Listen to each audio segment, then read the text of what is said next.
आती है। वैसे भी आज के जदीद दौर में इंसानी मुआशरे में ज़हनी तनाव, डिप्रेशन, नफ्सियाती अमराज से कोई फर्द महफूज नहीं रहा है और तेज़ तरीन हालात ज़िंदगी ने इंसान को दुख, परेशानी और अदम तहफ़्फ़ुज़ का एहसास देकर खुशियाँ छीन ली। और जब हम नाखुश होते हैं ना, तो उसका असर हमारी ज़िंदगी और हमारे ताल्लुकात पर भी पड़ रहा होता है और बराह रास्त पड़ रहा होता है। खुशी लोगों के दिलों में वसअत पैदा करती है और दूसरे इंसानों से ताल्लुकात में बेहतरी लाने में भी अहम किरदार अदा करती है। तो इंसानी ज़िंदगी में खुशी की अहमियत को उजागर करने के लिए दुनिया भर में हर साल 20 मार्च यानी कि कल, और कल आपको पता है कि संडे है और संडे को हमारा प्रोग्राम नहीं होता, तो इसलिए हमने सोचा कि आज के दिन आपको बताया जाए। और 20 मार्च को खुशी का आलमी दिन मनाया जाता है और जिसका मकसद है दुनिया भर में रोज़मर्रा की मुश्किलात और मसाइब को पसे पुश्त डालकर खुशी की अहमियत को उजागर करना। तो आज के दौर में खुशी की अहमियत क्या है, खुशी का हसूल कितना मुश्किल है, इस पर आज हम बात करेंगे। हमारे साथ इस वक्त मौजूद हैं डॉक्टर उस्मान जवाद है, फोकल पर्सन है centre for happiness and well being, assistant professor of family medicine है। डॉक्टर उस्मान, आपको खुश आमदीद कहती हूँ। कैसे हैं आप? अल्लाह का शुक्र, आप सुनाएं। मैं भी बिल्कुल ठीक ठाक हूँ। खुशी क्या है, मतलब मुझे बताइए, सबसे पहले तो डेफिनेशन इसकी बताइए कि खुशी की कोई स्पेसिफिक डेफिनेशन है या फिर ये वेरी करती है कि हर किसी ने अपनी अपनी डेफिनेशन बनाई हुई है खुशी की? ओके, मॉर्निंग शो के हिसाब से अगर हाँ। इसकी तारीफ की जाए ना जी, तो कहते हैं कि ज़िंदगी ट्रेजिडी का एक खेल है और उसमें खुशी जो है ना, उसकी कमर्शियल ब्रेक का नाम है। अच्छा, ठीक है। तो बेसिकली लेकिन जो इसकी जो साइंटिफिक तारीफ है वो ऐसे है कि एक खुशगवार, अच्छी और बामकसद ज़िंदगी, इनका जो हसूल है, इसका नाम जो है वो खुशी है। खुशी है, ठीक है। इसको जैसे अब जो अच्छी ज़िंदगी है या खुशगवार जिसे आप बोलते हैं, प्लेजेंट लाइफ है। फॉर एग्जांपल आपकी कोई हॉबी है, अगर आपके पास कोई फॉर एग्जांपल कोई पेट एनिमल है, आपने उसके साथ सैर की, ये एक आपकी एक प्लेजेंट एक्टिविटी है। गुड लाइफ है कि फॉर एग्जांपल आप अपनी जॉब पे आए हैं, आपने अपनी जॉब के साथ बड़ा दिल लगा के आपने अपना एक शो किया, एक अच्छा, ये आपकी गुड लाइफ है। एक है फिर प्लेजेंट लाइफ, मीनिंगफुल लाइफ, कि आपके इस प्रोग्राम से बाकी इंसानों को कितना फ़ायदा पहुंचा, आपने उसको उसका बामकसद कितना बनाया, तो ये आपकी एक मीनिंगफुल लाइफ होगी। ओके, तो इस प्लेजेंट, गुड लाइफ और मीनिंगफुल लाइफ के बैलेंस को खुशी का नाम किया जाता है। लेकिन मुझे डॉक्टर साहब ये बता दें, फिर ये सब पे वेरी करती है कि कौन इसका मतलब किस तरह लेकर जाता है? इसमें कुछ बुनियादी इसकी टर्म्स हम ज़रा थोड़ा सा डिफरेंट ज़रा इसको समझ लें। एक होती है जॉय, जैसे एक या प्लेयर, जो कि एक शॉर्ट टर्म खुशी है। आपको कोई मोबाइल मिला, नया मोबाइल मिला, कोई नया खिलौना किसी बच्चे को मिला, वो एक छोटी जॉय है, प्लेयर है, और ये आती जाती रहती। ठीक है। हैप्पीनेस एक लॉन्ग टर्म कंटेंटमेंट का नाम है, आपकी अपनी ज़ाती ज़िंदगी से इत्मीनान का नाम है कि आप एक पूरी ज़िंदगी में कितना आपको उसके साथ एक इत्मीनान जो है नसीब हुआ है, वो उस पूरी कंटेंटमेंट का नाम जो है वो हैप्पीनेस है। ठीक है, लेकिन मुझे बताइए कि खुश रहने के लिए कौन कौन से लवाजमात महत्व होंगे या कौन कौन से ऐसे फैक्टर होने ज़रूरी हैं कि हमें खुशी मिले? क्या हमारे आसपास बहुत से लोग होने चाहिए जिनको हम दोस्त कहते हैं, या हमारे पास बहुत ज़्यादा पैसे होने चाहिए जिसकी वजह से हमें खुशी मिले? किस तरह के लवाजमात होने चाहिए? इसके लिए हमें ना थोड़ा सा तारीख के जरोकों में झांकना पड़ेगा कि मुख्तलिफ जो साहिब शऊर लोग थे, उन्होंने इस बारे में क्या कहा है। अगर हम कदीम यूनान में देखें ना जी, तो सबसे पहले इंसान ने ये सोचा कि ये कायनात किस चीज़ से बनी है। किसी ने कहा पानी से बनी है, किसी ने कहा हवा से, आग से, मिट्टी से। सुकरात जब आए, सुक्रेटिस, उन्होंने कहा कि मौजू जो है वो कायनात नहीं है, इंसान खुद है। इंसान किस चीज़, इंसान का पर्पज़ क्या है, इंसान का मीनिंग क्या है, हमारी एग्जिस्टेंस का मीनिंग क्या है। तो उन्होंने बहस का रुख जो है वो कायनात से बदल के इंसान की तरफ। ठीक है। अब जब इंसान पे बारी आई तो उन्होंने, उनके शागिर्द जो थे प्लेटो, उन्होंने कहा कि 4 वर्चूज चाहिए आपको एक बामकसद, एक खुशगवार और एक अच्छी ज़िंदगी गुजारने के लिए। उसके 4 जो वर्चूज या आपके करैक्टर हैं, उसमें एक करेज, जुर्रत, ठीक है, एक आपका टेम्परामेंट, आपका इतदाल, एक आपका विजडम, आप कितने बाशऊर हैं, और एक आपका जस्टिस कि आप अपने साथ और सोसाइटी के साथ कितने जस्ट हैं। ठीक है।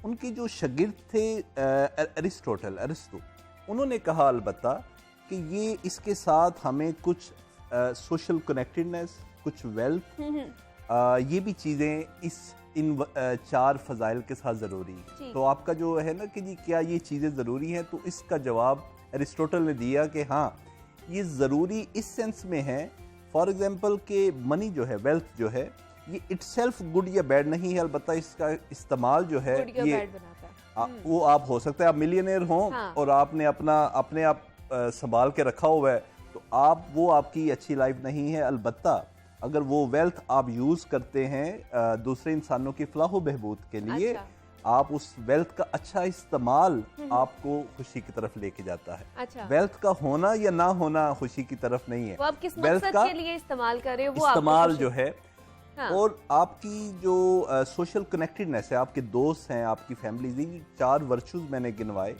इनका इजहार आप उनमें करते हैं। अच्छा, ठीक है।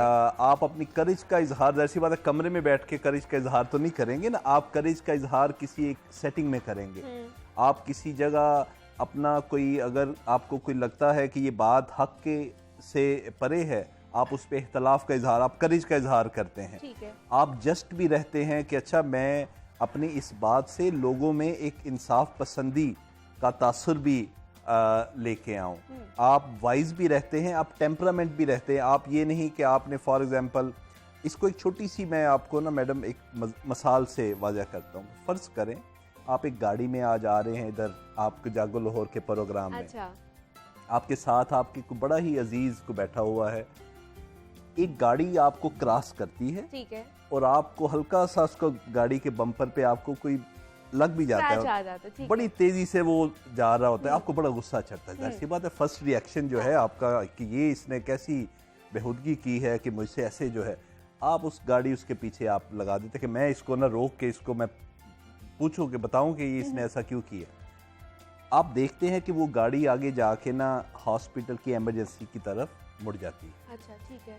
आप उसके पीछे होते हैं, वो आप देखते हैं कि अंदर से एक बंदा उतरता है, पिछली गाड़ी का वो सीट का दरवाजा खोलता है और एक जख्मी बच्चे को इमरजेंसी की तरफ लेके जाता है। ठीक है। आपकी जो अंडरस्टैंडिंग है वो यकदम बदल जाती है। हाँ। ऐसे ही है, आपके दिल में फौरन सिंपैथी, अच्छा आपके दिल में ख्याल है कि हाँ ये उस बच्चे की जान बचाने के लिए उसने ये सारा कुछ जल्दी गाड़ी चलाई। आपका जो फर्स्ट रिएक्शन था एंगर का, वो आपकी अंडरस्टैंडिंग से एक कंपैशन में बदल गया।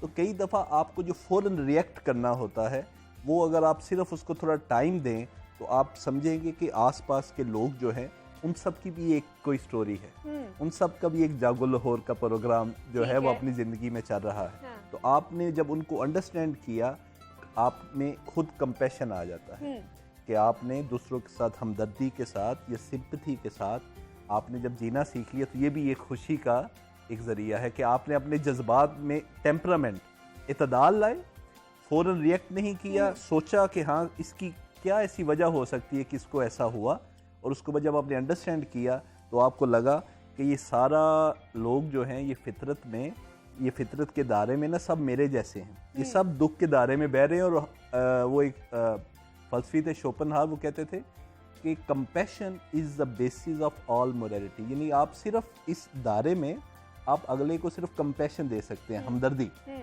इसके अलावा आप कुछ नहीं कर सकते। ठीक है। क्योंकि सबने रोते हुए आए हैं, जब जाएंगे तो सबने रोना है उसके पीछे। इस 2 एपिसोड्स के दरमियान में जो भी मसाइब हैं, तकलीफ का जो लोग शिकार हैं, उनको आप सिर्फ और सिर्फ हमदर्दी के 2 बोल सकते हैं और आप भी खुश रह सकते हैं। और हाँ। ये है आपकी असल खुशी का बायस कि आप बेसिकली कहते हैं खुश रहने के लिए उदास रहना सीखना चाहिए।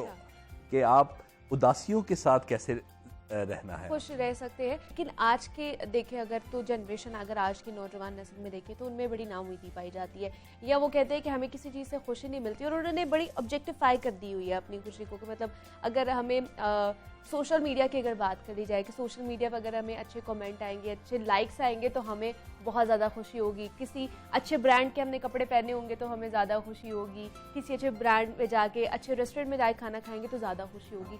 तो ये जब हम किसी के साथ एसोसिएट कर देते हैं तो फिर क्या खतरा होता है हमारी सेहत पे या हमारे लिए? क्योंकि हमने अपनी अप्रूवल को दूसरों के हाथ में दे दिया ना।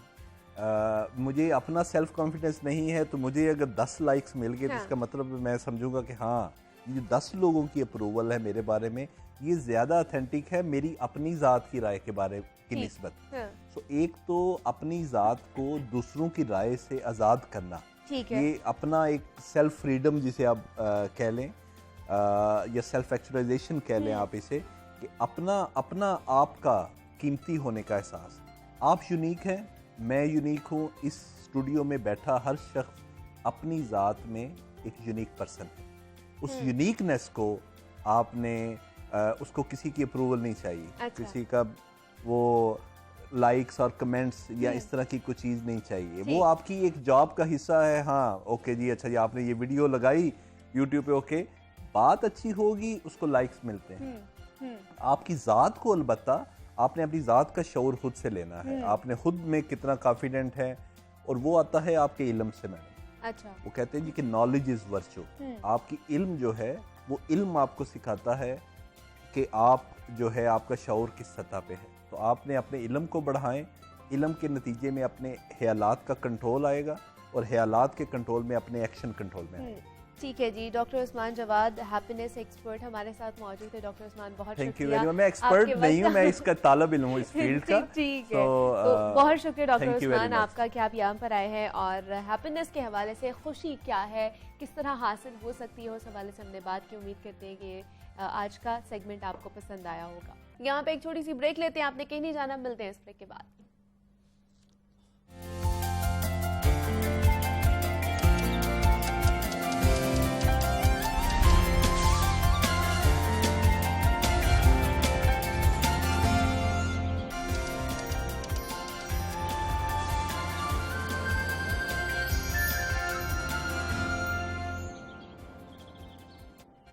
वेलकम बैक टू जागो लाहौर। जनाब, अब कुछ बात हो जाए सेहत और फिटनेस के हवाले से। और हमने कभी ये चीज़ नोट नहीं की कि माँ सबका ख्याल रखती है, लेकिन माँओं की सेहत के बारे में ना ज़्यादा बॉदर नहीं किया जाता है। हालांकि प्रेगनेंसी से लेकर जवान होने तक माँ अपने बच्चों की जितनी केयर करती है ना, उससे ज़्यादा और कोई केयर नहीं कर सकता है, उसकी मिसाल हमें कहीं और नहीं मिलती। और आज हम माँओं की सेहत के हवाले से ही बात करेंगे, और ख़ास तौर पर हामला ख़वातीन की सेहत के हवाले से कि प्रेगनेंसी के दौरान होने वाली पेचीदगियों से कैसे बचा जाए। और पाकिस्तान में बेशतर हामला ख़वातीन में अनीमिया और आयरन की कमी पाई जाती है, जिसके असरात ज़च्चा और बच्चा दोनों पर बराह रास्त पड़ते हैं, और उसकी अहम वजह होती है ग़िज़ाई किल्लत।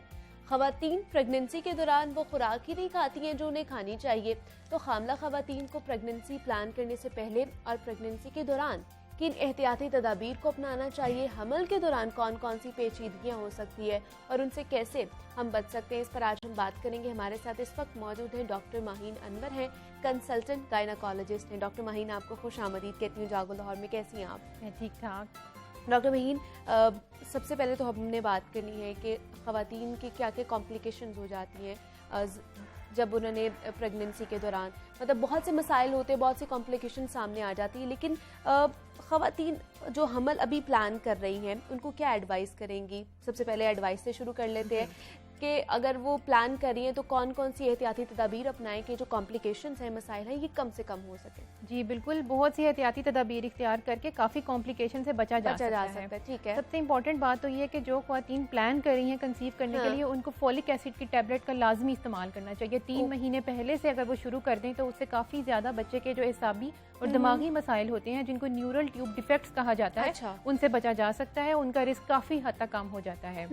इसके अलावा जिन ख़वातीन में पहले से अगर कुछ अमराज हैं, for example blood pressure, sugar, दमा, एस्थमा के मसाइल हैं, एपिलेप्सी हैं, तो उनको चाहिए कि वो अपने डॉक्टर से रब्ता करें और अगर वो जो अद्वियात इस्तेमाल कर रही हैं उनकी डोज को एडजस्ट कराएं प्रेगनेंसी के हिसाब से। अच्छा। या फिर हो सकता है वो मेडिकेशन उनको चेंज करनी पड़े, तो ऐसी चीज़ों का ख्याल रखना चाहिए ताकि बच्चे और माँ दोनों के लिए सेफ रहे। इसके अलावा कुछ ख्वातीन होती हैं जिनकी फैमिली हिस्ट्री होती है, कुछ मौरूसी बीमारियां होती हैं। तो ऐसी ख्वातीन को चाहिए कि जेनेटिक काउंसलिंग के लिए अपने डॉक्टर से लाजमी रब्ता करें ताकि बच्चे के अंदर वो मजीद पास ऑन ना हो सके।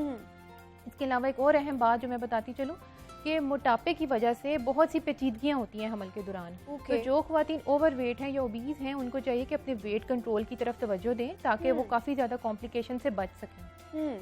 तो ये कुछ फैक्टर्स है, ये कॉम्प्लिकेशंस है जिसकी वजह से हमारी जो कंसीव जो हम कर रहे हैं उसमें पेचीदगियाँ आ सकती हैं, कॉम्प्लिकेशंस आ सकती हैं।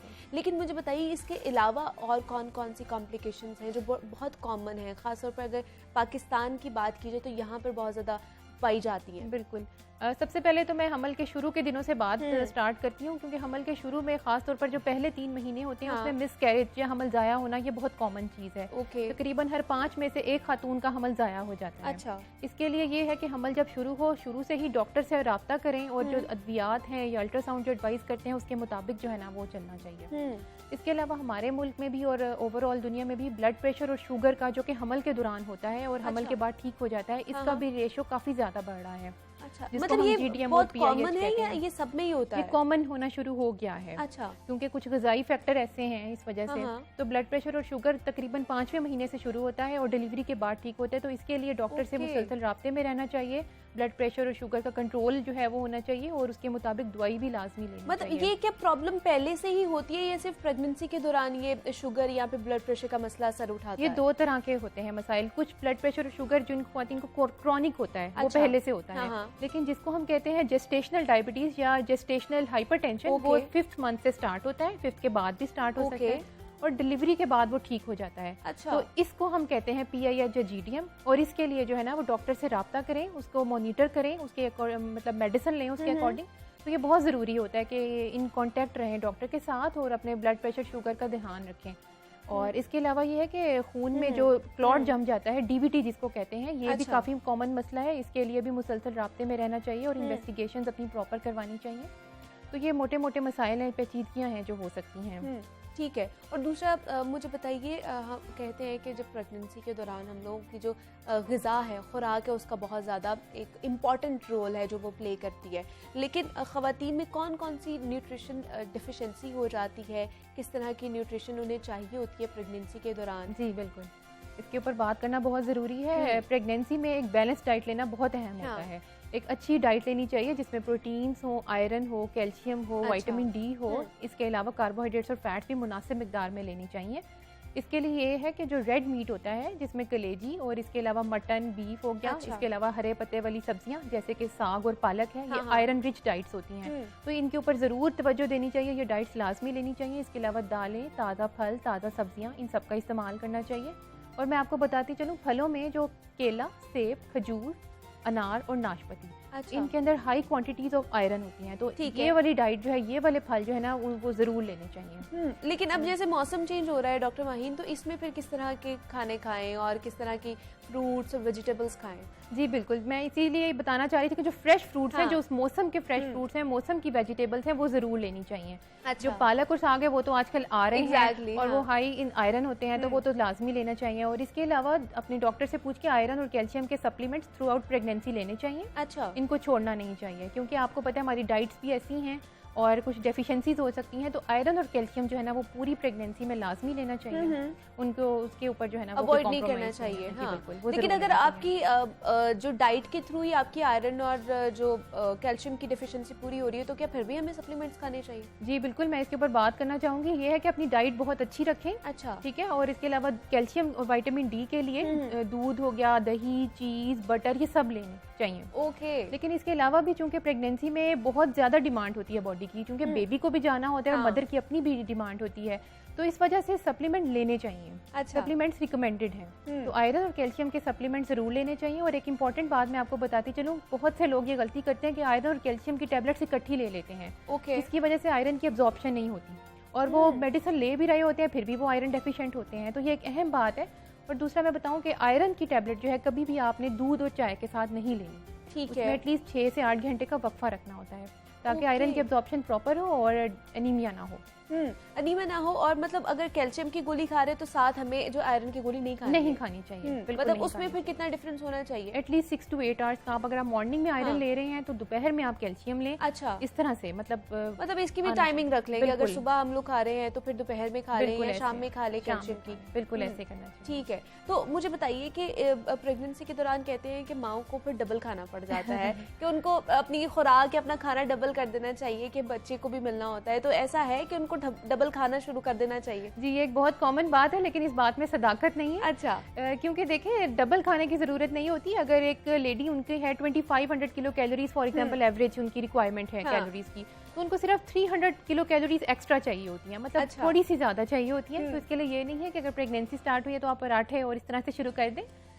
थोड़ी सी अपनी डाइट को बेहतर करें, बैलेंस करें, और ये नहीं कि डबल खाएं। आप अपनी बैलेंस डाइट की तरफ फ्रूट्स नट्स के ऊपर तवज्जो दें, फ्रेश वेजिटेबल्स के ऊपर तवज्जो दें, रेड मीट के ऊपर तवज्जो दें। अच्छा, ठीक ये है। डबल करने की जरूरत नहीं होती। लेकिन ये जो रेड मीट है, ये जो अगर ये देखें तो हफ्ते में कितनी दिन खाना चाहिए हमें? पोर्शन जो हमें कितना कंट्रोल करना चाहिए? जी, ये बहुत एक अच्छी बात है। ये तकरीबन हफ्ते में 3 से 4 दिन 1 से 2 पीस रेड मीट के जरूर लेने चाहिए। अच्छा, ठीक है। इसके अलावा जो दालें होती है, मिक्स्ड दालें, उनके अंदर भी आयरन और प्रोटीन्स जो है वो बॉडी में मिल जाती हैं। तो जो लोग अगर वो मटन अफोर्ड नहीं कर सकते तो एटलीस्ट दालें जो है ना वो मिक्स करके ज़रूर पकाएं और खाएं, ताकि उनके आयरन की जो कमी है वो पूरी हो सके। और इसके अलावा जैसे मैंने कहा था, हरे पत्ते वाली सब्जियां भी लें, वो तकरीबन हफ्ते में 2 से 3 बार लाजमी लें। ठीक है। कलेजी जो है ये भी रिच सोर्स ऑफ आयरन है, तो वो भी जरूर लेना चाहिए। ठीक है। और सप्लीमेंट्स के ऊपर तो मैंने वैसे ही कहा है कि सप्लीमेंट्स के ऊपर जो है ना वो बहुत फोकस वो आपने फोकस करना है, उसको आपने निगलेक्ट नहीं करना है, इग्नोर नहीं करना है। मतलब ये कुछ ऐसी कॉमन वजूहात है जिसकी वजह से खासतौर पर प्रेगनेंसी के दौरान पेचीदगियां सामने आती हैं हमारी, कि हम अपनी डाइट का ख्याल नहीं रखते हैं, लाइफस्टाइल मॉडिफिकेशन के हवाले से काम नहीं करते। बिल्कुल है। तो ये इम्पोर्टेंट है। बिल्कुल, डाइट के ऊपर तो दोबारा से मैं कहूँगी कोई कॉम्प्रोमाइज नहीं करना। ऊपर कॉम्प्रोमाइज नहीं है, डाइट का बहुत ख्याल रखना होता है। आयरन रिच डाइट जो है और विटामिन और कैल्शियम रिच डाइट जो है वो तो जरूर लेनी चाहिए। अच्छा। जैसे मैंने आपको बताया, मटन के ऊपर फोकस करें, मतलब कीमा खाएं, अंडा खाएं, गोश्त सब कुछ लेना चाहिए। और इसके अलावा मछली लें, डेयरी प्रोडक्ट्स भी जरूर, क्योंकि कैल्शियम और विटामिन डी जो है वो प्रेगनेंसी में बहुत जरूरी होता है। अगर वो नहीं लेंगे तो बच्चे के एक तो हड्डियां कमजोर होंगी, माँ के अंदर भी हड्डियां कमजोर होने का अमल शुरू हो जाता है। और आजकल हमारी ख्वातीन में ऑस्टियोपोरोसिस बहुत ज्यादा है। वो इसी वजह से है कि ख्वातीन के अंदर कैल्शियम की जो नॉर्मल मिकदार है वो नहीं उनकी होती। अच्छा। तो इस वजह से दूध अपना ज़्यादा इंटेक करें, चीज़ लें, बटर लें, दही खाएं, जो डेयरी प्रोडक्ट्स हैं उनका इंटेक ज़्यादा करें, ताकि एक तो प्रेगनेंसी में भी और उसके बाद आफ्टर मीनोपॉज खास तौर पर जब कैल्शियम डेफिशिएंट स्टेट शुरू हो जाती है तो तब भी जो है वो ज़रूरी होता है आयरन और कैल्शियम की जो है सप्लाई ज़्यादा होती है। तो मुझे बताइए, आगे जैसे रमज़ान आने वाला है डॉक्टर महीन, तो उसमें अगर कोई प्रेग्नेंट खातून होगी जिसने माँ बनना है, तो मुझे बताइए उनका फिर किस तरह का प्लान होना चाहिए, स्केड्यूल किस तरह का होना चाहिए उनका? जी बिल्कुल, ये एक अच्छा क्वेश्चन है। रमज़ान में सबसे पहले तो ये है कि मदर के लिए रोज़ा रखना ऐसा हम रिकमेंड इसलिए नहीं करते, ये एक तो फ़र्ज़ है रोज़ा रखना, लेकिन चूँकि मदर की ऐसी कंडीशन होती है तो हम उसे कहते हैं कि अपने हिसाब से ही रोज़ा रखे। वो अगर वो मतलब नहीं रख सकती तो वो अपनी डाइट, क्योंकि उसने अपनी फोकस करनी होती है, मतलब नाश्ता प्रॉपर ले, नाश्ते के अंदर जो है नट्स ले, फ्रूट्स ऐड करे जो रूटीन की है एग के अलावा, ताकि उसके अंदर आयरन और कैल्शियम उसको मिलता रहे। और इसके अलावा दोपहर में भी ये सारे जो फ्रूट्स जैसे मैंने आपको मेंशन किए थे, और इसके अलावा रेड मीट मैंने मेंशन किया था, वो भी ज़रूर अपनी दोपहर की डाइट में, रात की डाइट में इन सब का इजाफा करें। रोटी और चावल तो हमारी एक डाइट है, लेकिन इसके अलावा जो मज़ीद चीज़ें हैं, फल, फ्रूट, मटन, उन सबको ऐड करना चाहिए, ताकि हमारी रिक्वायर्ड कैलोरीज जो है 300 एक्स्ट्रा किलो कैलोरीज हैं वो भी पूरी होती रहें और एक बैलेंस भी कायम रहे। लेकिन बहुत सी फिर ख़वातीन कहती हैं कि अच्छा ठीक है, हमने खुराक खानी है, जितनी मर्जी दिल कर उतना खाने, लेकिन फिर मोटापे का भी तो शिकार हो जाता है। बिल्कुल ऐसे ही है, लेकिन आपको ये देखना चाहिए कि प्रेगनेंसी में शुरू में कितना वेट है और डिलीवरी के तक हमारा 10 to 12 kg average weight gain होता है। 10 to 12 kg average weight gain होता है, इतना होना भी चाहिए। जी बिल्कुल, इससे ज़्यादा भी नहीं होना चाहिए और इससे कम भी रिकमेंडेड नहीं होता है। एक एवरेज वेट की जो लेडी हैं उनका 10 to 12 kg normal weight gain होता है। और अगर ज़्यादा वेट हो जाएगा तो उनके लिए कॉम्प्लिकेशन ज़्यादा हो जाएगी। बिल्कुल ऐसे ही है, जैसे मैंने पहले मेंशन किया था, जिन ख्वातीन का वेट ज़्यादा हो जाता है, मोटापे का वो शिकार हो जाती हैं, उनके अंदर ब्लड प्रेशर और शुगर का मसला, इसके अलावा जो DVT यानी कि क्लॉट जमने का मसला, ये सब बहुत ज़्यादा बढ़ जाते हैं। फिर डिलीवरी में भी पेचीदगियाँ आती हैं, नॉर्मल डिलीवरी के अंदर भी मसाइल का सामना करना पड़ता है और इस वजह से सिजेरियन की तरफ भी जाना पड़ सकता है, सिर्फ इस मोटापे की वजह से। तो मोटापे के जो है ना अपनी डाइट को कंट्रोल करें और मोटापा ना होने दें। बिल्कुल ऐसे ही है, मोटापे पे आप लोगों ने कंट्रोल करना है। आप लोग खाएं, खुराक खाएं, अच्छी जो है खाने खाएं, लेकिन आपने बैलेंस डाइट रखनी है। ये नहीं कि कुछ भी सामने आया और आप लोगों ने कहा जाना है। दूसरा, अब मुझे बताइए कि कोरोना चल रहा है, कोरोना में भी बहुत सारी ऐसी कॉम्प्लिकेशंस थी कि अगर किसी प्रेग्नेंट खातून को कोरोना हो जाता है तो क्या उस पर क्या इफेक्ट होता है, उसकी प्रेगनेंसी पर क्या इफेक्ट हो रहा होता है, और बेबी किस तरह सफ़र कर सकता है उस बिल्कुल, ये एक अच्छा क्वेश्चन है। कोविड आजकल जैसे पहले तो बहुत ज़्यादा कॉमन था, अब तो फिर वैक्सीन आ गई है, लेकिन मैं ये कहूँगी कि प्रेग्नेंट ख्वातीन को बहुत घबराने की ज़रूरत नहीं है। अगर कोविड डायग्नोज होता है तो मैं आपको बात बताती चलूँ कि तकरीबन 75% ख्वातीन में, जो प्रेग्नेंट ख्वातीन होती हैं, उनमें इलामात या तो बहुत मामूली आती हैं, मामूली नज़ला ज़ुकाम, या फिर वो इलामात नहीं भी आती। लेकिन कुछ ख्वातीन में वो कॉम्प्लिकेट हो जाता है, कोविड नमूनिया की तरफ चला जाता है, जिसकी वजह से बच्चा और माँ फिर दोनों मुतासिर होते हैं। माँ को तो फिर ICU एडमिशन की और प्रॉपर ट्रीटमेंट की ज़रूरत पड़ती है अगर कोविड नमूनिया डेवलप हो जाता है, और बच्चा भी फिर मुतासिर होता है। बाज़ दफ़ा प्री टर्म डिलीवरी खुद से भी करानी पड़ती है, और बाज़ दफ़ा नेचुरल पेन्स ही जल्दी ऑनसेट हो जाता है, क्योंकि कोविड एक इन्फेक्शन है। तो इस वजह से फिर प्री टर्म के बच्चे के ऊपर बहुत बुरे असरात पड़ते हैं। बच्चे को अगर टाइम से पहले पैदा करवाना पड़ता है तो उसकी आंखों में अंधापन का भी खतरा होता है, और इसके अलावा दिल के मसाइल, बच्चा सांस ठीक से नहीं ले पाता, और इसके अलावा आंतों के भी बहुत से अमराज हैं जो कि सिर्फ प्री टर्म की वजह से आते हैं सामने। तो इन सब बातों को मद्देनजर रखना चाहिए। एक और अहम बात मैं बताती चलूँ कि कोविड वायरस जो है उसका डायरेक्टली बच्चे के ऊपर, माँ के पेट में जब वो होता है तो डायरेक्टली बच्चे के ऊपर कोई असर अभी तक सामने नहीं आया। अच्छा, ठीक है, ऐसी कोई स्टडी नहीं आई है, ऐसी अभी तक कोई सामने नहीं आई। लेकिन ये कि जो कॉम्प्लिकेट हो जाती है, कोविड की जो कॉम्प्लिकेशन हो जाती है, उसकी वजह से माँ और बच्चा दोनों ही मुतासिर हो जाते हैं। लेकिन माँ के हवाले से उसकी सेहत फिर क्या, मतलब उसको फिर अलग रहना पड़ता है, उसको क्या करना चाहिए फिर उस ड्यूरेशन में? जब मदर में डायग्नोज हो जाता है कोविड है, तो तकरीबन 10 to 14 डेज जो एक नॉर्मल क्वारंटीन का टाइम होता है, वो ज़रूर उसको अलहदा से पूरा करना चाहिए। अपनी डाइट का वो ख्याल रखें, ज़्यादा अपने हाइड्रेशन का खास तौर पर, यानी कि फ्रेश फूड के जूसेस और पानी का इंटेक जो है ना वो ज़्यादा करें। हाइड्रेशन सबसे इंपॉर्टेंट चीज़ होती है। और इसके अलावा अपने बुखार को मॉनिटर करें, टैबलेट पैनाडोल जो होती है वो अपने बुखार के अकॉर्डिंग लेती रहे, और इसके अलावा अगर नज़ला ज़ुकाम है तो कफ सिरप है वो अपने जो है रूटीन के मुताबिक वो लेती रहे। इसके अलावा जो बाकी जो है जो मेडिसिन है वो according to the doctor advice वो उसको जारी रखना चाहिए। बाकी क्वारंटीन अपना पूरा करें, अपने अल्ट्रासाउंड टाइम पर कराएं, अपने ब्लड टेस्ट कराएं, ताकि बच्चे के ऊपर अगर कोई नेगेटिव इफेक्ट आ रहा है तो वो टाइम पर पिक हो सके।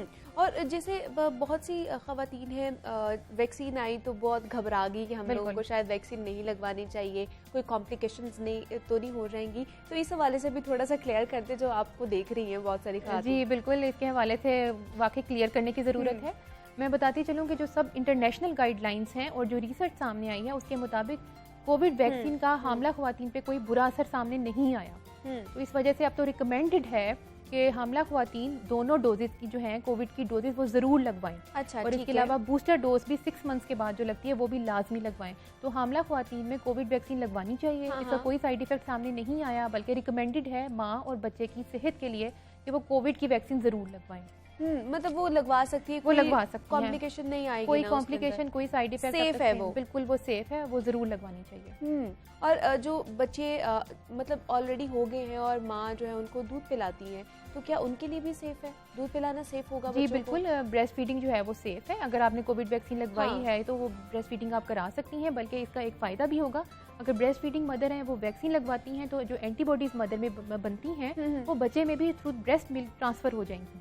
तो इस वजह से ब्रेस्ट फीडिंग मॉम्स के लिए तो रिकमेंडेड है कि वो ज़रूर लगवाएं, ताकि वो उनकी भी इम्यूनिटी बिल्ड हो, साथ बच्चे की भी इम्यूनिटी बिल्ड हो। ठीक है, मतलब ये सेफ है, इसमें कोई घबराने की आपको ज़रूरत नहीं है। डॉक्टर माहीन ने भी आज हमें बता दिया है। डॉक्टर माहीन अनवर हमारे साथ मौजूद थी, कंसल्टेंट गायनोकोलॉजिस्ट थी। डॉक्टर माहीन बहुत शुक्रिया आपके वक्त का कि आपने डिटेल में हमारे साथ ये बात की है कि जनाब प्रेग्नेंट खातून को किन किन चीज़ों का ख्याल रखना चाहिए ड्यूरिंग प्रेगनेंसी, और अपनी डाइट का ख़ास तौर पर जनाब आप लोगों ने ख्याल रखना है, ताकि आपकी सेहत अच्छी रहेगी, तभी जो आपका बच्चा होगा वो इस दुनिया में आएगा और वो उसकी सेहतमंद होगा। तो इस हवाले से हमने बात की। अब आगे बढ़ते हैं, कुछ बात कर लेते हैं जनाब हॉलीवुड मूवीज़ के हवाले से। तो नई हॉलीवुड मूवी आने वाली है जिसका नाम है मून शॉट, लेकिन अभी आई नहीं है, रिलीज़ नहीं हुई है। उसका जो ट्रेलर है वो जारी कर दिया गया है, तो आइए आपको वो ट्रेलर दिखाते हैं। यहाँ पे एक छोटी सी ब्रेक लेते हैं, आपने कहीं नहीं जाना, मिलते हैं इस ब्रेक के बाद।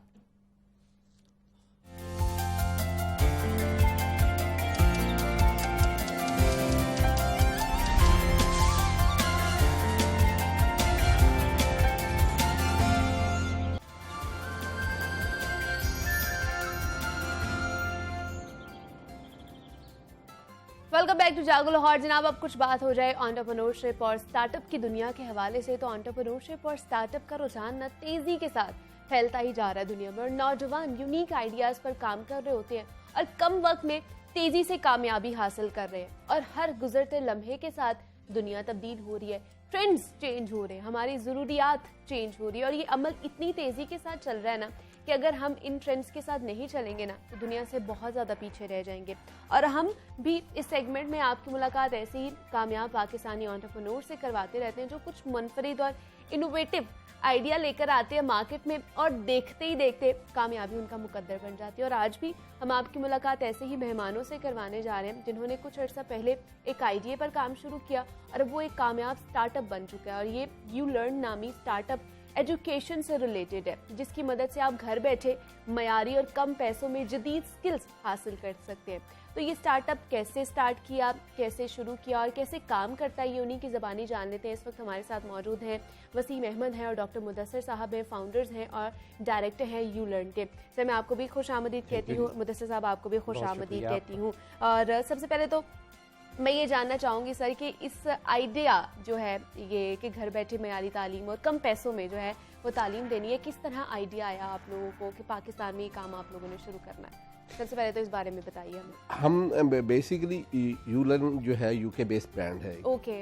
हम वहाँ पर काफ़ी अरसे से ये काम कर रहे हैं, 2014 से ऑनलाइन लर्निंग पे काम कर रहे हैं और डिस्टेंस लर्निंग वहाँ पर चल रही है। अच्छा ठीक है। तो हमारे पास अपना LMS है और लर्निंग मैनेजमेंट सिस्टम है जिसके ज़रिए हमने वहाँ पर अपनी जगह बनाई और वहाँ पर अब 2 से 3 यूनिवर्सिटीज़ और कुछ कॉलेजेस हमारा सिस्टम यूज़ कर रहे हैं। अच्छा, जो ठीक है। एक्टिवली वहाँ पर पढ़ रहे हैं। जब कोविड स्ट्राइक हुआ पाकिस्तान में तो उस वक्त कुछ दोस्तों ने, चूँकि मैं पहले कॉलेजेस से और इल्म से और तालीम से वाबस्ता रहा हूँ, तो कुछ दोस्तों ने मुझे रिक्वेस्ट की कि हमारे बच्चे यहाँ सफ़र कर रहे हैं, बहुत से बच्चों को बाहर निकलना मुश्किल हो रहा है और एंटी टेस्ट सर पे है, तो हमें कोई सोल्यूशन बताया जाए। तो मैंने लकीली कहा कि मेरे पास एक LMS मौजूद है, हम आपको यहाँ से सर्विसेज प्रोवाइड कर देते हैं, आप वहाँ पर अपने बच्चों को घर बैठे पढ़ा दें। अच्छा। तो वो ऐसा करना हुआ। तो उस वक्त हमने 200 से 300 बच्चों को घर बैठे तालीम हासिल की और वो 4-5 से 7 हज़ार जो कि फील कर रहे थे लेफ्ट अलोन और जो बच्चे भी मिस कर रहे थे, हमने उनको लाइव पढ़ाया और उसके साथ उनको नोट्स प्रोवाइड किए और उन बच्चों ने एंट्री टेस्ट दिया बाकायदा और उसमें अच्छे नंबरों से कामयाब भी हुए। तो उससे हमें ये ओरिजिनेट हुआ। तो मैंने अपने दोस्तों से, जो हमारे 2 डायरेक्टर्स हैं, डॉक्टर जावेद साहब और डॉक्टर नाथ साहब, उनसे बात की कि हमें पाकिस्तान में एक प्रोजेक्ट करना चाहिए। ओके। तो उस हवाले से हमने इस प्रोजेक्ट का नाम टीच पाकिस्तान रखा। टीच पाकिस्तान अब टीच पाकिस्तान का होराइजन आपको पता है बहुत बड़ा है। तो टू स्टार्ट विद, चूंकि हमें एक मार्केट की स्टडी करनी थी, हम काफ़ी अर्से से पाकिस्तान से बाहर थे, तो हमने एक ऐसा एरिया चूज़ किया जो कि बहुत ज़्यादा जो है ना जुबिलेंट है और जिस पे बहुत ज़्यादा मेहनत की ज़रूरत होती है और बच्चों का टर्निंग पॉइंट होता है। तो इस सिलसिले में हमने FSC और एंट्री टेस्ट को डिजिटलाइज करने की कोशिश की। अच्छा ठीक है। तो ये काम हम अब 2 साल से लगातार कर रहे हैं। हमारे पास इस वक्त मोर देन 20,000 वीडियोस मौजूद हैं जो कि ग्लास लर्निंग पे हमने की हैं, शूट की हैं। और ग्लास लर्निंग एक बहुत डिफ़िकल्ट मीडियम है। 2012 में ये आया, प्रोफेसर एंडरसन ने MIT में इसको इंट्रोड्यूस करवाया था। तो लेकिन उसके बाद इसके ऊपर कोई बड़ा प्रोजेक्ट नहीं हो सका। और जब हमने इसके ऊपर काम शुरू किया, क्योंकि हमारा ये विजन था कि जब हम बच्चे को पढ़ाएं तो उसकी सबसे बड़ा इशू जो है ई लर्निंग में इंगेजमेंट क्या है, इंगेजमेंट है। हाँ, कि बच्चे को आप इंगेज कैसे रखें, बच्चा कैसे आगे पीछे नहीं होगा। तो हमने उसमें एक ऐसी टेक्निक इस्तेमाल की जिसमें हैंड और माइंड कनेक्ट करता है और बच्चा एक टीचर एक बच्चे को ऐसे पढ़ा रहा है जैसे उसकी आंखों में देख के पढ़ा रहा है, and he is not facing back at all. तो उससे ये हुआ कि हमें ये फील हुआ कि बच्चा कनेक्टेड है हर वक्त और वो अपनी तालीम में फोकस कर रहा है। तो इस नुक्ता नज़र से हमने उसको बनाया और अब हम कहते हैं कि हमारी जो वीडियो हमने जो बनाई है बच्चों के लिए, ये through out the world unique है। मैं पूछूंगी कि वीडियोस में क्या क्या है, क्या क्या फैक्टर्स रखे गए हैं जो बच्चों को इंगेज कर रहे हैं पढ़ाई में। मैं मुदस्सिर साहब से बात करना चाहूँगी। डॉक्टर मुदस्सिर बताइए, जैसे सर ने कहा कि ये पहले इस तरह का कोई आइडिया नहीं आया था और जब आप लोगों ने स्टार्ट किया तो किस तरह का फीडबैक आया, लोग किस तरह इंगेज होना शुरू हुए, लोगों ने किस तरह का जो है वो फीडबैक दिया? देखिए, ये एक बड़ा यूनिक सा आइडिया था हमारा, जिसमें हमने जो जैसे वसीम साहब ने भी बताया कि हैंड और माइंड का जो है, क्योंकि एक बच्चा जब नॉर्मली जो डिस्टेंस पे होता है, जो अवे है, ऑनलाइन पे है, तो उसके लिए एक प्रॉब्लम ये होता है कि वो ये फील नहीं कर पाता कि मैं क्लासरूम में हूँ या क्लासरूम से बाहर हूँ। तो हमने जब ये ग्लास लर्निंग में ये है कि आप बिल्कुल जो टीचर है वो फेस कर रहा है टूवर्ड्स जो है वो स्टूडेंट के, और वो उसके सामने ही लिख रहा है। अच्छा। तो इससे जो है अपना जो हमें फीडबैक स्पेशली आया स्टूडेंट की तरफ से, तो उन्होंने ये कहा कि we feel that we are in the classroom. Okay. हमें क्योंकि इसके साथ जो हमारा पूरा सिस्टम है, इसमें स्टूडेंट को वीडियो लेक्चर्स मिल रहे हैं, इसके साथ उनको नोट्स मिल रहे हैं, स्टूडेंट को शॉर्ट क्वेश्चंस मिल रहे हैं। ओके। और at the end of the वो टॉपिक जो है, क्योंकि हमने हर वीडियो को बहुत शॉर्ट रखा है, ओनली जो है 15 मिनट के अंदर जो है वो लेक्चर जो एक बच्चा क्लासरूम में 45 मिनट में अंडरस्टैंड करता है, वो 15 मिनट में लेके उसको हम आ गए, तो वो 15 मिनट में वो अंडरस्टैंड कर पाता है। और एट द सेम टाइम जो स्टूडेंट है उसके पास एक ऑप्शन है क्विज की। ठीक है। अब वो उसने एक टॉपिक तैयार किया, उसके बाद वो इस काबिल है कि मैं इसको अटेम्प्ट कर सकूं, अपने आप को असेस कर सकूं, तो उसी सिस्टम के ऊपर स्टूडेंट अपने आप को असेस करके अपना फीडबैक लेता है। ठीक है। अब उसमें हमने एक ऑप्शन रखी है ask A question. For example एक स्टूडेंट जो है वो समझता है कि मैं जो है ना इतना कुछ कर लिया मैंने, still I have the question, तो they can put their question on the system. वो उसको कॉपी कर सकते हैं, उसको फोटो ले सकते हैं, उसको जो है अपना राइट कर सकते हैं and send to the teacher. We have in the back the teachers there. लेकिन मुझे ये क्लियर कर दें कि आपकी जो वेबसाइट है ये कॉलेज और स्कूल के मुतबादिल है, यहाँ पर हम इसको ट्यूशन या कोचिंग सेंटर के मुतबादिल कह सकते हैं? ये कॉलेज और स्कूल को हम कहीं भी निगेट नहीं कर रहे। एक्चुअली जो है जो ट्यूशन है, हाँ जी, जो कि एक्स्ट्रा बर्डन है पेरेंट्स पे, बहुत एक्स्ट्रा बर्डन है, उसको हम जो है ना अपना कोशिश कर रहे हैं कि इसको जो है मिनिमाइज किया जाए। ओके। और स्पेशली जब हमने ये NMD कैट और एंट्री टेस्ट जो है इनको जो फ्री जो है दिया है, तो हमारा ये जानना है कि जो भी बच्चा FSC करता है, सिलेबस सेम है, एवरीथिंग इज सेम, वो उसे क्यों जरूरत पड़ती है को एक्स्ट्रा कोचिंग ले। ओके।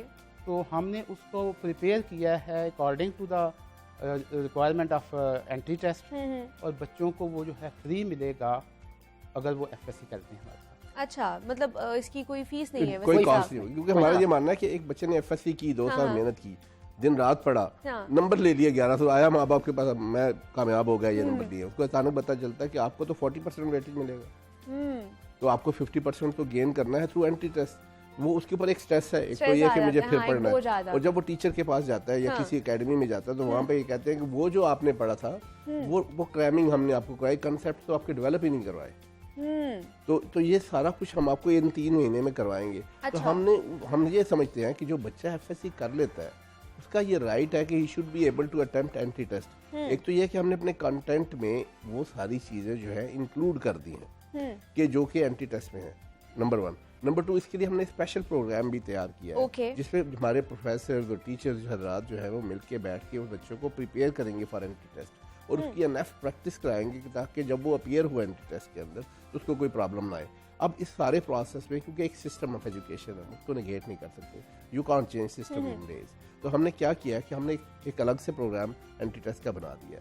अब उस एंट्री टेस्ट के निज़ाम में क्या है कि बच्चा हमारे साथ तैयारी करेगा, but there will be no financial burden on the parents, मतलब एटलीस्ट जिस चीज़ से हम फौरी तौर पर आज़ाद कर सकते हैं उसको हमने कर दिया। लेकिन जो हमारी वीडियोज़ बनी है जो कि FSC की है, वो सारे एंट्री टेस्ट को कवर करते हैं, और चूंकि और हमारे जो सिस्टम के अंदर MCQs का सारा एक सिस्टम मौजूद है, तो वो ऑटोमेटिकली प्रिपेयर्ड होके आएगा। जब वो बच्चा एंट्री टेस्ट हमारे साथ तैयार करेगा तो वो ये समझेगा, ये समझ जाएगा ये तो मैंने पहले ही पढ़ा हुआ है, मुझे कोई आउट ऑफ द बॉक्स नहीं चीज़ पढ़ाई जा रही। और जब हम एकेडमिक्स से बात करते हैं तो वो ये खुद कहते हैं कि जो एंट्री टेस्ट है कोई एक लाइन एक लफ्ज FSC के कंटेंट से बाहर से नहीं आता। ठीक। अब आप मुझे बताएं कि एक बच्चे के साथ ये जाती है कि पहले आप उसको 2 साल पढ़ाओ, रगड़ा दो खूब, और उसके बाद फिर बुला लो कि दिन से रात तक, कई बच्चों का तो नर्वस ब्रेक डाउन हो जाता है। ऐसे ही है, तो इसलिए हमने जो है ना इसको मेक श्योर किया है कि जो बच्चा आए उसको पूरी सर्विस मिले, और ताकि वो अपने इम्तिहान में बेहतर तौर पर परफॉर्म कर सके। लेकिन वसीम साहब, हमने देखा कि कोरोना के दौरान जब ये ऑनलाइन पे हम लोग शिफ्ट हुए सिस्टम पर, तो बहुत ज़्यादा लोगों का जो एक्सपीरियंस था वो बुरा रहा था। उनको बहुत सारे हर्डल्स पेश आ रही थी कि बच्चे जो है वो टाइमिंग पे नहीं आ रहे, या ऑनलाइन के हवाले से कि किसी को इंटरनेट का मसला है, किसी को डिवाइसेस का मसला सामने आ रहा है, बच्चे इंटरैक्ट नहीं सही तरह, कंसंट्रेट नहीं सही तरह कर पा रहे। तो आपके साथ तो ऐसा कोई एक्सपीरियंस नहीं हुआ? असल में हमने तो अभी डिलीवरी पाकिस्तान में शुरू किया, और कोरोना में भी मैंने डिलीवरी की, आपको बताया था कि एंट्री टेस्ट हमने पूरा प्रिपेयर करवाया। वो एक सडन शिफ्ट थी, आपको पता है, पैराडाइम शिफ्ट थी, और उसमें डिप्रेशन का सारा प्रोग्राम था, सब लोग डिप्रेशन में चले गए, और हमारे इंटरनेट सर्विस के ऊपर भी एकदम से बर्डन आया, प्रेशर आया। तो economy was not prepared, infrastructure was not prepared, और बच्चों को भी ये नहीं पता था कि ये जूम क्या बला है, ये जो है आपका माइक्रोसॉफ्ट ऑफिस क्या बला है। और टीचर्स को जब बताएगा तो वो पूछते थे कि कहाँ पे बटन को दबाएंगे, कोई कहता था मुझे आवाज नहीं आ रही, कोई कहता था बच्चे सारे बोल रहे थे मुझे। अब वो मीडियम सारे यूज नहीं करना आते थे, तो इसलिए कुछ बच्चे जो सीरियस होते हैं वो तो डिस्टर्ब हो जाते हैं। कुछ बच्चे जो पहले ही नहीं पढ़ना चाह रहे, वो तो क्लासरूम में भी नहीं पढ़ रहे होते। एंगेजमेंट का मसला तो क्लासरूम में भी होता है, वो भी वहाँ पर भी पढ़ना नहीं चाह रहे। लेकिन अब वो दौर गुजर चुका, उन 2 सालों में सारी दुनिया ने प्रिपेयर की, बहुत सारे न्यू स्टार्टअप्स आए, यहाँ पर हमारे इंफ्रास्ट्रक्चर बेहतर हुआ है, इंटरनेट बैंड बेहतर हुए, तो इससे हमारी सूरत हाल बहुत बेहतर है। अब हमारी जो वीडियो है, अगर आप देखें तो उसकी वीडियो आप बड़े सिनेमा के ऊपर भी चलाएं तो सेम क्वालिटी की चलेगी। ओके। और उसमें हमारा 0.5 MB अगर आपके पास इंटरनेट भी मौजूद है तो वो प्ले करेगी, क्योंकि हमने उसमें डिफरेंट वर्जन बना दिए हैं। अच्छा, ताकि वो रिमोट से रिमोट एरिया में चला जाए। इसके अलावा हमने एक कुछ टेक्निकल कंपनीज के साथ बात कर रहे हैं जिसमें हम एक टैबलेट बना रहे हैं। टैबलेट के अंदर डाउनलोडेड मटेरियल हम हर बच्चे को दे देंगे। ओके, कि मसला ही नहीं होगा इंटरनेट का, डाउनलोड ही होगा। नहीं है और दूसरी बात है कि पाकिस्तान में ऑनलाइन लर्निंग का रिवाज तो था ही नहीं कभी, अभी भी यूनिवर्सिटीज में नहीं है। तो दुनिया में तो ये LMS, ब्लैक बोर्ड, मूडल पिछले 10-20 साल से और 30 साल से चल रहे हैं, तो वो लोग सारा ट्रांसफॉर्म हो चुके हैं। और हमने जो ऑनलाइन लर्निंग यहाँ पे समझा कि उसको व्हाट्सएप पे पढ़ा दो, जूम पे पढ़ा दो, लाइव लेक्चर दे दो तो ये इनफ है। हालांकि ऑनलाइन लर्निंग कंप्लीट एक मैनेजमेंट सिस्टम, एक वर्चुअल सिस्टम बनता होना चाहिए। बिल्कुल, हाँ। वर्चुअल सिस्टम जैसे कि हमारे पास है, जिसके अंदर ही असेसमेंट है, जिसके अंदर ही डिलीवरी है, जिसके अंदर ही नोट्स है, जिसके अंदर मतलब अगर एक बच्चा स्कूल या कॉलेज नहीं जाता, हम ये क्लेम करते हैं कि अगर एक बच्चा FSC की किताब एक भी ना खरीदे, हमारे सिस्टम पे पढ़े, तो उसको किसी चीज की जरूरत नहीं है। बिल्कुल ऐसे ही, एग्जैक्टली वो तैयार हो जाता है फुली, उसको कोई टेंशन ही नहीं है कि मैंने जाके कोई कॉन्सेप्ट अपना क्लियर करना है या कोई क्विज देना है, वो ऑलरेडी प्रिपेयर होता है हर चीज के हवाले से। तो मुझे बताइए कि डॉक्टर मुदस्सिर साहब, और भी कंपटीशन है मार्केट में बहुत ज़्यादा है कि ऑनलाइन लोग अपना करा रहे हैं, बिजनेस रन कर रहे हैं। जब से कोरोना आया हर कोई ऑनलाइन पे चला गया, तो कैसे डिफरेंशिएट करेंगे अपने आप को, अपने इस वेबसाइट को या अपने इस स्टार्टअप को और दूसरों को, कि आप लोगों का बेहतर है? देखें, अभी ये पाकिस्तान में जो है, दुनिया में तो लर्निंग टेक्नोलॉजीज हैं काफ़ी ज़्यादा जो है ना डेवलप हो रही हैं। पाकिस्तान में अभी उतना जो है वो ट्रेंड है नहीं। हाँ। वेरी फ्यू कंपनीज हैं जो लर्निंग टेक्नोलॉजी पे काम कर रही हैं। स्पेशली जो है जितने भी लोग हैं जो मार्केट में हैं ऑलरेडी या अभी स्टार्टअप ले रहे हैं, वो सारे उसी स्टेज से गुजर रहे हैं जिससे हम लोग जो है, क्योंकि लोगों में अवेयरनेस जो है वो क्रिएट करना मेन चीज़ है कि ये एक सिस्टम ऑफ एजुकेशन है जो कि फ्यूचर में आपके लिए फ़ायदामंद होएगा। आज के दिन में भी अगर हम देखें तो जो है ना कोई भी जो है अपना दुनिया में जो है वो ऑनलाइन सिस्टम जो हैं वो डेवलपमेंट कंट्रीज़ में तो काम कर रहे हैं, लेकिन जो हमारे डेवलपिंग कंट्रीज़ हैं वहाँ पे इश्यूज जो हैं लोगों में अवेयरनेस सबसे बड़ा है। तो इसको हम प्रमोट इसी तरीके से कर रहे हैं, लोगों को बता रहे, अवेयरनेस दे रहे हैं। और कंपटीटर्स जो हैं उनका यह है कि उनके पास इतना advance system most of them they don't have नहीं है। इसमें थोड़ा सा मैं ऐड ऑन करना चाहूँगा कि जो हमारे पास इस वक्त सिस्टम है, हमने पूरे पाकिस्तान को कस्टमाइज किया है। ओके। अब आम बंदे को ये बात समझ नहीं आती कि जो हर प्रोविंस की करिकुलम डेवलपमेंट अथॉरिटी है दैट इज डिफरेंट, और बेशक लर्निंग आउटकम सेम हो, असल तो सारी तालीम लर्निंग आउटकम्स के ऊपर होती है। यहाँ पाकिस्तान में इस कंसेप्ट को अब फेडरल बोर्ड ने थोड़ा स्ट्रेस करना शुरू कर दिया। वो तो सेम है, लेकिन वो उन लर्निंग आउटकम्स को कैसे कन्वे किया जाता है स्टूडेंट्स को, उसके मीडियम्स हैं, मुख्तलिफ ऑथर्स हैं, मुख्तलिफ सिस्टम्स हैं जिसके लिए बताया जाता है। तो हर प्रोविंस ने करिकुलम डिफरेंट रखा हुआ है। तो हमने ये महसूस करके हर चीज़ को कैटर किया है कि एक बच्चा जो मैट्रिक पढ़ के आता है, आपको ये नहीं कह सकते ये जो कंसेप्ट पढ़ाया यार वही है जो तुम्हारी किताब में लिखा हुआ है, उसको तो डिट्टो वो कंसेप्ट चाहिए जो उसकी किताब में जो है, वो पढ़ के आया। अगर वो एग्जाम में वो नहीं लिखेगा तो उसको असेसमेंट में मार्क्स नहीं मिलेंगे। बिल्कुल ऐसे ही है। और हमने तमाम रीजन्स को कवर किया है, तमाम रीजन मतलब सिर्फ एक इलाके को या एक रीजन को नहीं, हमने पूरे पाकिस्तान को तमाम रीजन को एक सेकंड और उसमें हमने ये मेक श्योर किया है कि वो रीजनल टीचर्स जो वहाँ पर बैठे हुए हैं वो उनको सपोर्ट प्रोवाइड करें, क्योंकि वो ज्यादा अच्छे तरीके से अपने रीजन के जो बच्चे हैं या उसकी उनके प्रॉब्लम को चीजों को समझ सकते हैं। बहुत शुक्रिया वसीम अहमद साहब हमारे साथ मौजूद थे और डॉक्टर मुदस्सिर नाथ हमारे साथ मौजूद थे। आप दोनों का बहुत शुक्रिया और बेस्ट ऑफ लक आप लोगों के स्टार्टअप के लिए, और इसी तरह आप लोग आगे बढ़ते जाइए। और स्टार्टअप के वाले से जनाब हम बात कर रहे थे कि बहुत ज़्यादा चीज़ें जो है एंटरप्रेन्योरशिप का रुझान बढ़ता जा रहा है, स्टार्टअप का रुझान बढ़ता जा रहा है। इस तरह के मयारी जो मैं कहूँगी कि स्टार्टअप्स आ रहे हैं जो हमारे लिए बहुत ज़्यादा ज़रूरी है, हमारी नौजवान नस्ल के लिए बहुत ज़्यादा ज़रूरी है। यहाँ पे एक छोटी सी ब्रेक लेते हैं, आपने कहीं नहीं जाना, मिलते हैं इस ब्रेक के बाद।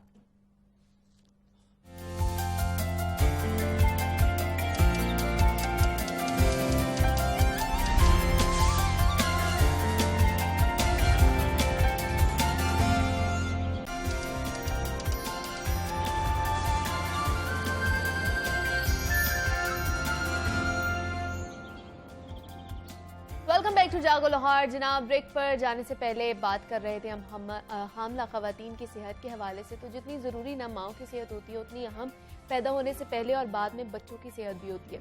लेकिन हम देखते हैं कि बच्चों की जिस्मानी सेहत के साथ साथ जहनी सेहत के हवाले से बहुत से मसाइल जन्म दे रहे हैं और इसकी बड़ी वजह हमारा लाइफस्टाइल है, हमारी आदत है, हमारा टेक्नोलॉजी के साथ जो रिश्ता है वो बहुत ज़्यादा मजबूत हो चुका है और हम अपना ज़्यादातर जो टाइम है वो मोबाइल फ़ोन यहाँ पर इलेक्ट्रॉनिक गैजेट्स के साथ गुजारते हैं। 34 ममालिक में होने वाली एक रीसेंट सर्वे के मुताबिक अगर मैं आपको बताऊं तो इंटरनेट इस्तेमाल करने वाले अफराद रोज़ाना औसतन 6 घंटे तक ऑनलाइन रहते हैं और कुछ ममालिक में तो ये दौरानिया 9 घंटे से भी ज़्यादा का है और जिसमें 1/3 वक्त हम सोशल मीडिया के इस्तेमाल में अपना गुजारते हैं। तो सवाल यहाँ पे ये पैदा होता है कि टेक्नोलॉजी हमारे दिमाग के साथ क्या करती है। तहकीक के मुताबिक टेक्नोलॉजी का इस्तराब, जहनी दबाव, खुद से बेजारी से ताल्लुक है वो बहुत ज़्यादा बढ़ता जा रहा है। इंटरनेट के कसरत से इस्तेमाल की अब तिब्बी तशखीस की जाती है जिसे खुराक में सेहतमंद खानों के साथ साथ सुपर फूड और जंक फूड इस्तेमाल होते हैं ना, उसी तरह अब टेक्नोलॉजी की भी मुख्तलिफ इक़साम सामने आ रही हैं जिन्हें हम टेक डाइट का नाम दे रहे हैं, जो हमारी तख्लीकी सलाहियतों, जहनी और नफ्सियाती सेहत पर बराह रास्त असरात मुरतब करती है। तो टेक डाइट होती क्या है, ये हमारी जहनी और नफ्सियाती सेहत को कैसे मुतासर कर रही है और हम इससे किस तरह बच सकते हैं, सोल्यूशन क्या है हमारे पास इसका, इस पर आज हम बात करेंगे। हमारे साथ इस वक्त मौजूद है फातिमा असलम है, क्लिनिकल साइकोलॉजिस्ट हैं। फातिमा, मैं आपको खुश आमदीद कहती हूँ जागो लाहौर में। कैसी हैं आप? Thank you so much for having me. अल्हम्दुलिल्लाह मैं बिल्कुल ठीक हूँ। फातिमा, जैसे मैं रिसर्च के बारे में बात करी थी कि उसमें कहा जा रहा है कि हमारा जो बेजा इस्तेमाल, मैं तो कहूँगी या बहुत ज़्यादा इस्तेमाल इलेक्ट्रॉनिक गैजेट्स या फिर मोबाइल फ़ोन की वजह से हमारे बड़े या फिर बच्चे कुन जहन हो रहे हैं या उनकी जो सोचने की सलाहियत है वो बहुत ज़्यादा कम होती जा रही है। तो मुझे बताइए आप इससे कितना मुत्तफिक हैं इस रिसर्च के रिजल्ट से? बिल्कुल, अगर हम अपने इर्द गिर्द देखें तो आजकल हर दूसरा बंदा हमें सेल फोन के साथ मिल रहा है। अपने काम पे फोकस नहीं करेंगे लेकिन उनके हाथ में फ़ोन होगा। हाँ। चाहे उनके पास पैसे हैं या नहीं है लेकिन वो किसी भी तरीके से स्मार्टफोन का इंतज़ाम कर ही लेंगे, क्योंकि ये ज़रूरत के साथ साथ एक प्रेशर भी सोसाइटी का बन चुका है कि अगर आपके पास स्मार्टफोन नहीं है तो आप शायद एक्सेप्टेबल नहीं है सोसाइटी में।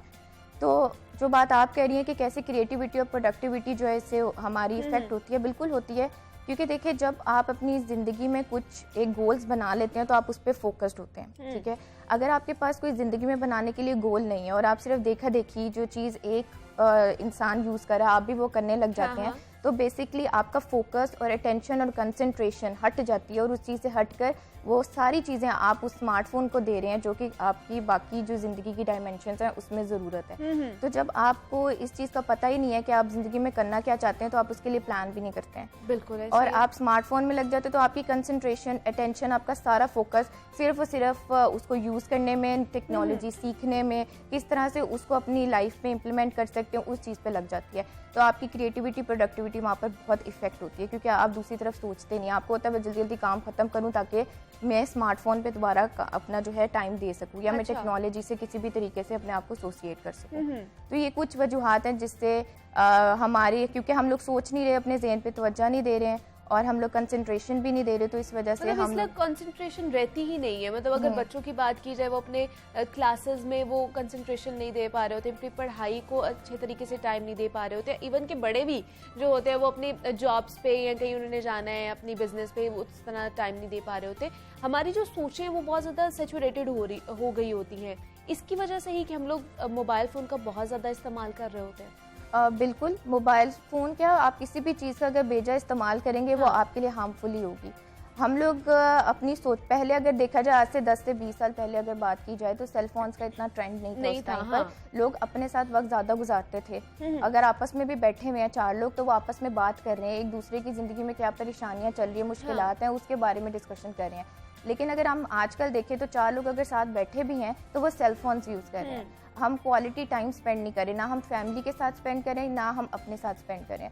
तो जो भी हमारी स्ट्रेसफुल थॉट्स हैं या जो भी हमारी डिफ़िकल्ट थॉट्स हैं, हम उनको टाइम ही नहीं दे रहे, हम उनको एड्रेस ही नहीं कर रहे हैं, हम समझ ही नहीं रहे कि हमारी ज़िंदगी में परेशानी क्या है क्या नहीं है। हम उसको साइड पर करते हुए हमारा फोकस सिर्फ और सिर्फ ये देखने में है कि आजकल दुनिया में क्या हो रहा है, हम अपने फ़ोन को किस तरह से अपनी ज़िंदगी में ज़्यादा से ज़्यादा इस्तेमाल कर सकते हैं ताकि हम किसी से पीछे ना रह जाएं। तो वो जो आप अपने आप को वक्त नहीं दे रहे और आप अपना सारा वक्त जो है एक गैजेट पे यूज़ कर रहे हैं, तो वो उस चीज़ जो है उसका बहुत ज़्यादा इफेक्ट आपकी लाइफ में होता है। वो नेगेटिविटी, स्ट्रेस, एंजाइटी, डिप्रेशन, इन सब की तरफ आपको दिखेगा। लेकिन दूसरा बात में हम देखते हैं कि इंटरनेट की वजह से, यहाँ पर मोबाइल फ़ोन की वजह से उसमें आप कुछ भी देख सकते हैं, गेम्स हैं, यूट्यूब है, कुछ भी हो सकता है। वो हमारे अंदर एक गुस्से का जो एलिमेंट है वो बहुत ज़्यादा बढ़ाता जा रहा है। हमारे अंदर जो बर्दाश्त का एलिमेंट है वो कम होता जा रहा है। उसकी रिसेंटली मिसाल आप ये देख लें कि पबजी, बहुत से बच्चे जो बहुत से नौजवान भी खेलते हैं और वो इतना उसमें इंडल्ज हो जाते हैं कि वो अपने घर वालों तक के अगेंस्ट चले जाते हैं,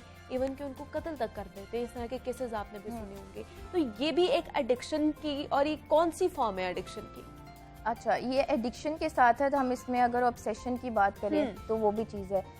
जैसे हम देखें, मैं यहाँ पे पेरेंटिंग पे बहुत, हमेशा मेरा फोकस पेरेंटिंग पे होता है। मुझे लगता है कि जो पेरेंट्स है ना, उनका एक इंसान को एक जो पर्सनालिटी उसकी डेवलप होती है उसमें पेरेंट्स का बहुत हाथ होता है। जैसे कि आपने पबजी की बात की है तो बेसिकली पबजी में एक बच्चे के पास एक ऑटोनॉमी होती है।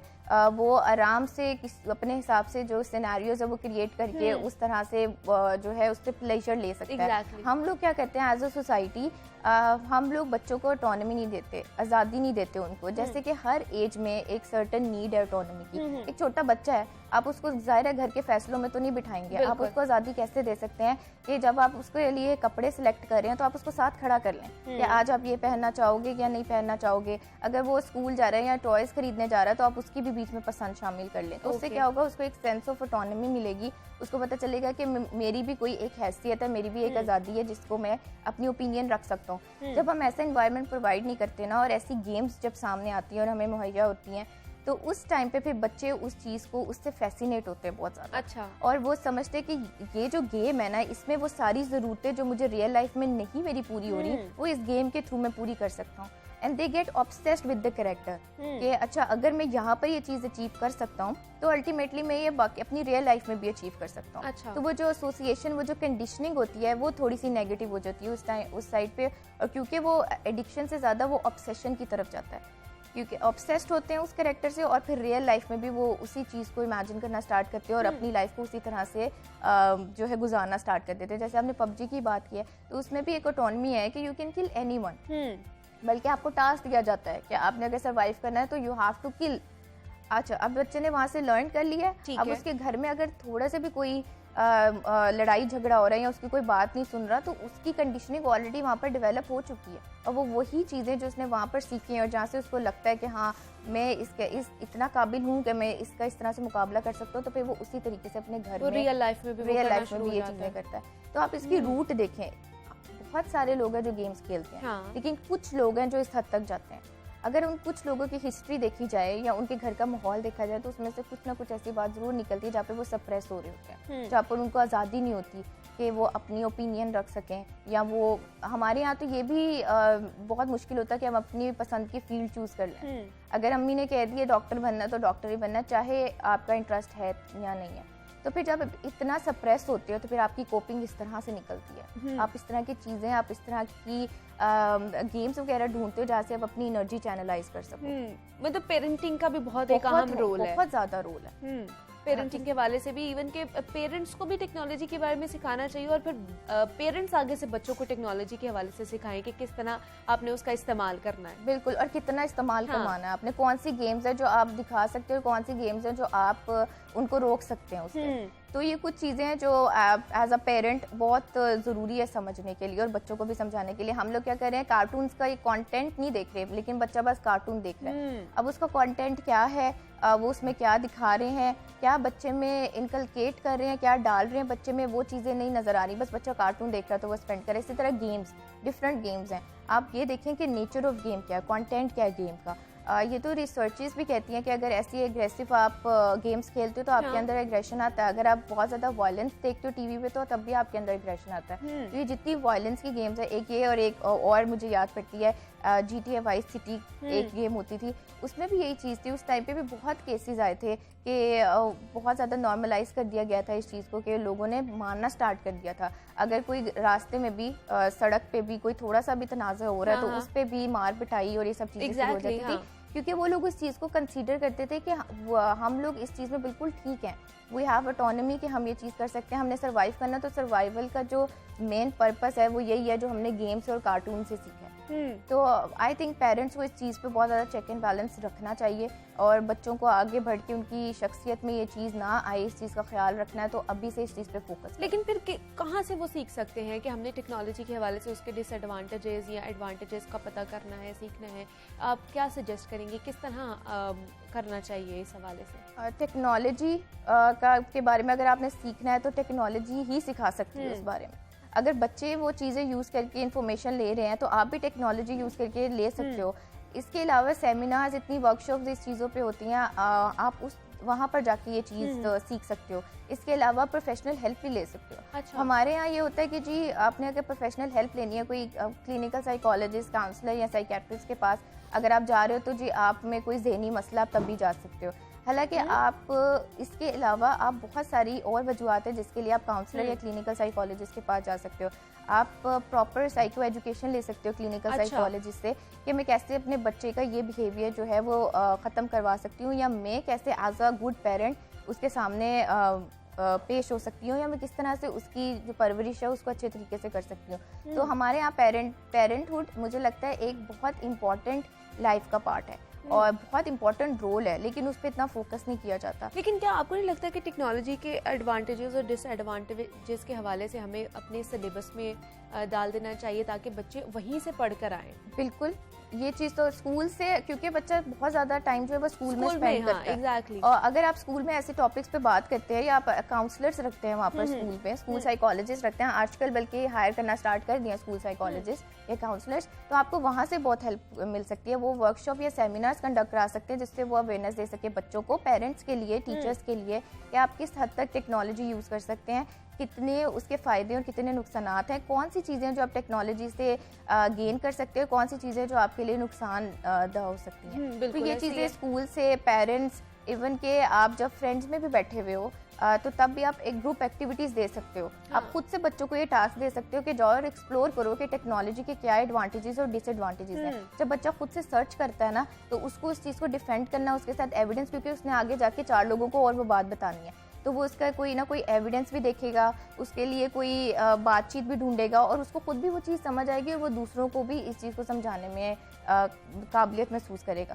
तो ये कुछ एक्टिविटीज़ हैं जो स्कूल लेवल पे और घर के लेवल पे बच्चे को इस चीज़ से जो है फ़ायदा दे सकते हैं। लेकिन लास्ट में मैं फातिमा ये जानना चाहूँगी, मतलब कंसल्टेंट जो है उसका कब रोल शुरू होता है? मतलब कौन से स्टेज पर जाके फिर एक तो घर वालों को भी पता चल जाए कि अब हमें किसी साइकेट्रिस्ट के पास जाना है और या फिर साइकोलॉजिस्ट से रुजू करना है, या उस बंदे को खुद भी पता चल जाए अब मेरी ये कंट्रोल से बाहर, अब मैंने किसी और से हेल्प लेनी है?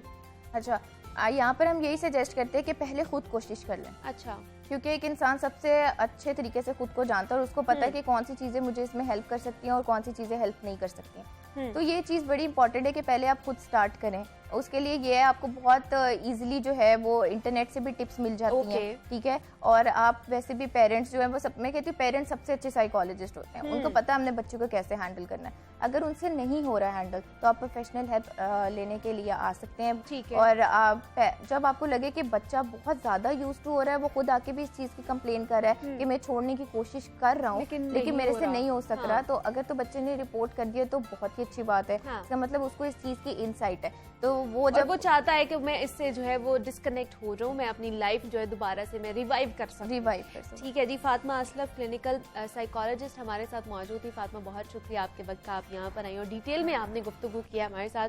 और टेक्नोलॉजी के हवाले से, इंटरनेट और मोबाइल फ़ोन के बेजा इस्तेमाल के हवाले से जनाब हम बात कर रहे थे कि उनका क्या इम्पैक्ट हो सकता है हमारे साइकोलॉजिकल इम्पैक्ट के हवाले से भी, और हमारी सेहत किस तरह मुतासिर हो सकती है। अब मुझे आपने इजाज़त देनी, अपना बहुत सारा ख्याल रखिएगा।